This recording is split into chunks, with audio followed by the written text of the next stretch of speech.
Hey there folks, John here with Through My Lens, and today I'm coming to you with a knife comparison review. Today we'll be looking at this Curtis F3 3.5 inch medium, and we'll be comparing and contrasting it to this Hinderer XM-18, also in the 3.5 inch blades length. Both of these are titanium frame locks, G10 on one side. You'll see the Curtis has a black G10 with a slightly subtly dimpled pattern here, while Hinderer's got the classic XM Hinderer style texture on this jade G10.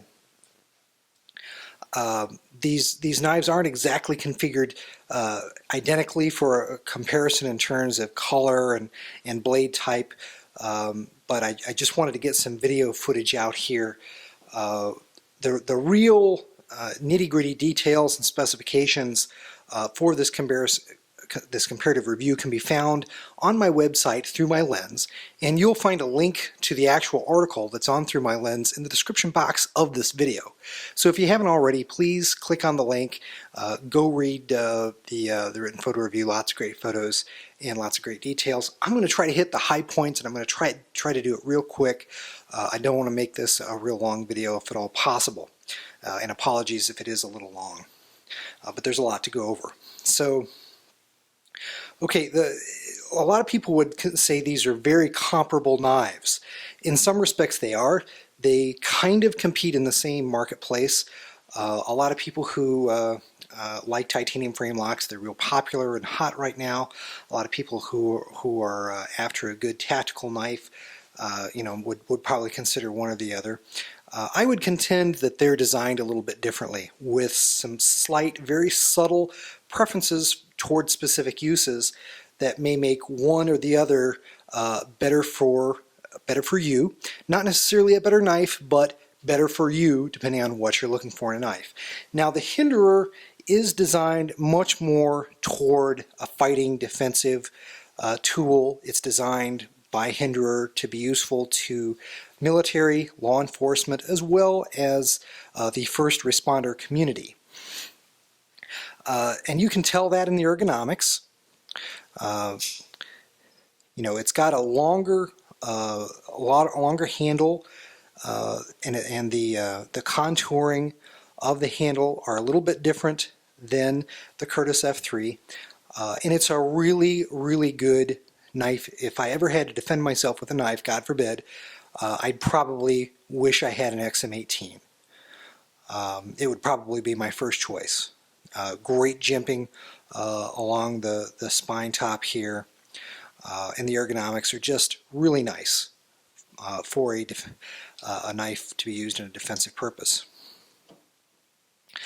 Does that mean the Curtis F3 doesn't make a good defensive knife? No, I would not agree with that assessment. I would just say that the XM-18 is probably a little bit more purposefully designed to be a defensive tool. By comparison, the F3, and F3 stands for Form, Fit, and Finish, is designed to be a hardcore, overbuilt EDC knife, everyday carry knife, that is applicable to be used in a variety of different everyday tasks. And hopefully, most people are not, as part of their everyday tasks, defending themselves, and that's kind of reflected. The design, is really reflected in that purpose. You can see that the Curtis F3 is quite a bit shorter in the handle length. Okay, even though they both have a 3.5 inch blade, this one takes up quite a bit less pocket space. I prefer to carry this, particularly in an office environment when I'm wearing slacks or a suit. I really do prefer this knife in my pocket because it's very unobtrusive. I hardly know it's there. The chunkier, longer XM-18 is more difficult to carry in the office environment. So I'm less likely to carry that, and you know what? From a defensive standpoint, I'm an NRA certified instructor, and I always tell my students, they're always asking me what's the best gun to carry, and I always respond, the best gun is the one that you have with you when you need it. Okay, and the same goes for knives.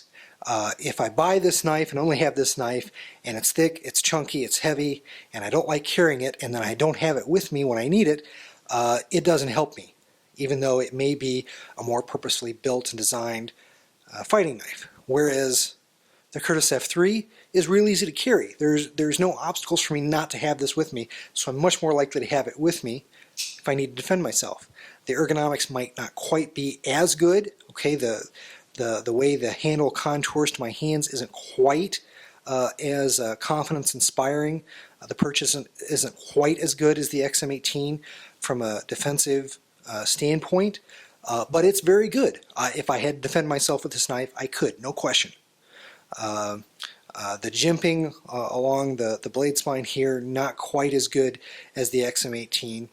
But there again, this knife is probably a little bit more useful in a variety of tasks. Turning to the back of the knife, okay, we can just see a few more subtle differences. The Curtis F3 is a true custom knife. Everything's done in-house. Dave Curtis of Curtis Knives, essentially right now, kind of a one-man shop. Once in a while, he's got a guy that'll help him do some assembly work. But in terms of cutting all the parts, water jetting all the parts, grinding the blade, Dave Curtis does everything in-house and by hand. So this is a true custom knife. The XM-18, by comparison, is a midtech knife. Very high quality knife, no question. Both of them use premium materials, but who knows if Rick Hinderer actually ever touched this knife in its manufacture. Odds are probably not. Can you get a custom XM-18? They're out there, sure. If you want to pay the money, probably roughly 3 times the price of this Curtis. And well in excess of the price of the midtech XM-18. So it's not really comparable. Rick just is in a position to charge a lot more money for his knives. In terms of the blade steel, you can see here that Hinderer in this current generation of XM-18s is using S35VN. In this current run of the F3, Dave Curtis is using Böhler N690 blade steel. Is one or the other absolutely better? I'm really not qualified to answer that question first and foremost, okay? I'll admit that right now. I don't have a metallurgical sciences background, nor do I have the kind of testing protocols in place to be able to adequately test the blade performance of these knives. That said,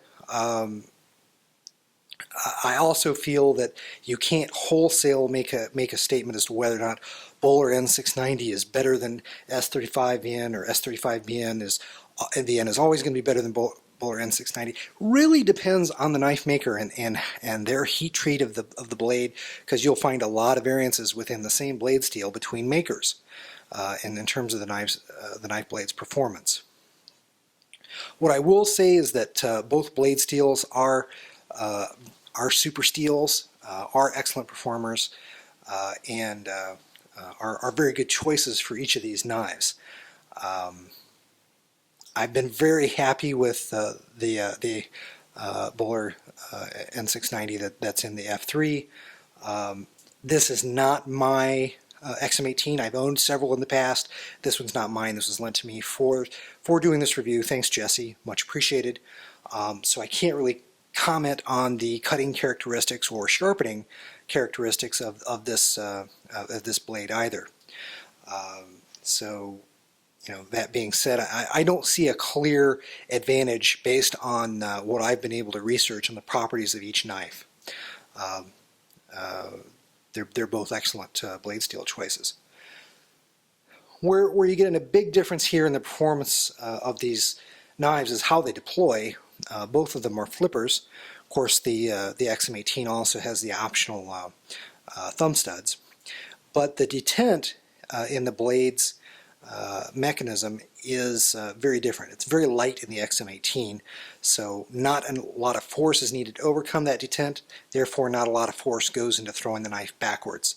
Sometimes it'll go around by just pressing the flipper. Sometimes it won't, as you can see there.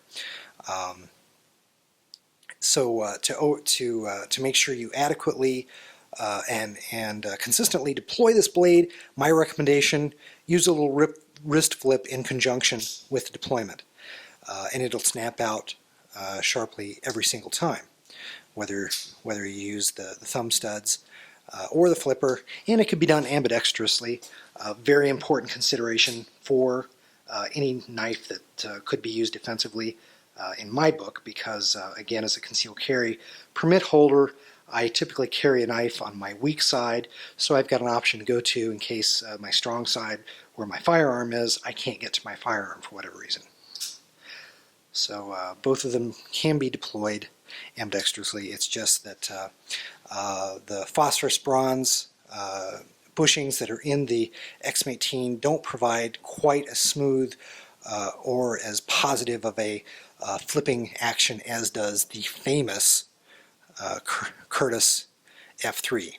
The Curtis F3 uses the Curtis innovation of the spot pivot, which acts as both a blade stop and an over travel protection. You can see that the spot pivot extends over the lock bar here, so that the lock bar cannot hyperextend beyond the point of where the spot pivot is. So the Hinderer, of course, Hinderer has his own innovation in terms of the Hinderer over travel stop that's been used in a lot of different knives. But you know, he uses a few different components to serve the function that one component does in the Curtis F3, and that's just one of the major innovations and part of this design. It's very attractive too. I think it's visually more attractive than what looks to me like a Strider style pivot here. Another, let me just go ahead and just show you the difference in how this custom F3 flips. You know, each and every time it flips with authority and purpose.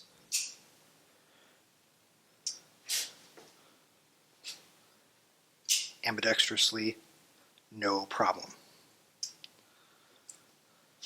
So, in terms of just being a better flipper, hands down the Curtis F3. From a daily usage or even a defensive standpoint, is one a clear advantage over the other? Maybe not. If you're well practiced with deploying this knife incorporating a wrist flip, if you had to use it defensively, chances are wouldn't be a problem. It's all about personal preference and how you train to use the tool.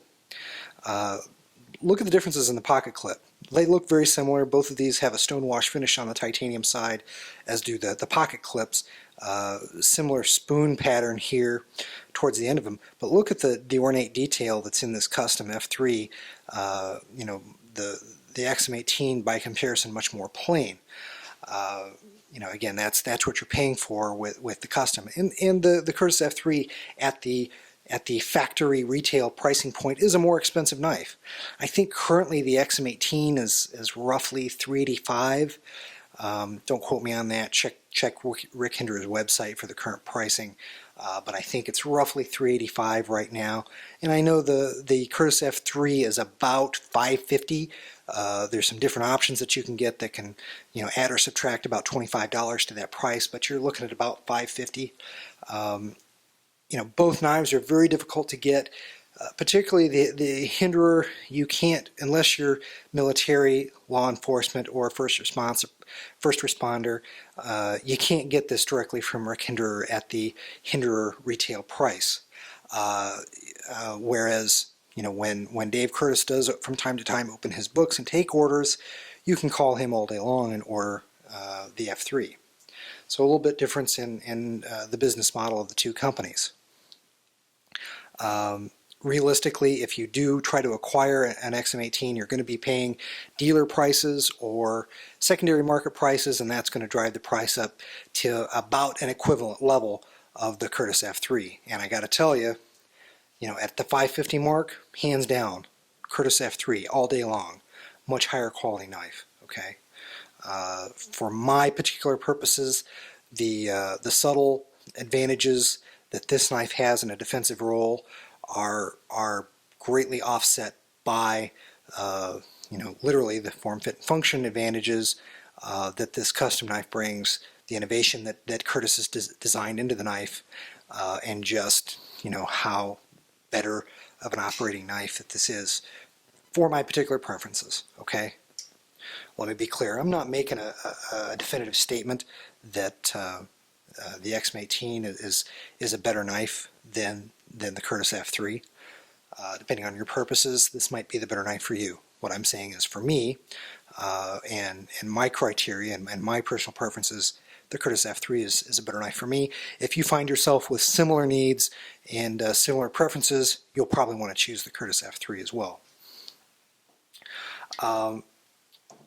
That's a real quick and dirty overview of the two knives and why my choice between them is the Curtis F3. And I have to say, one of the big differences is, you know, between these two knives is doing business with different companies. Doing business with Dave Curtis when you purchase his F3 is such a pleasurable experience. Great guy, wonderful guy to talk to, a true gentleman. My issues with Hinderer's personnel are well documented on Through My Lens, so I won't go into them here, but suffice it to say that I've not had a good purchasing experience. That's one of the big reasons why I don't own an XM-18 anymore. I sold all mine. You know, you know, I stand by that decision because I need to, at this price point, you know, I need to be impressed not only with the product and the materials, but I need to be impressed with the company itself. Well, I hope you've enjoyed this video. Again, there's a lot more detail, a lot of great pictures, and a lot more specifications that can be found in the written photo review on Through My Lens. The link can be found in the description box of this video. Plenty more videos coming, so please subscribe if you're not subscribed already to this channel, and check out Through My Lens. Take care, God bless, we'll see you in the next video.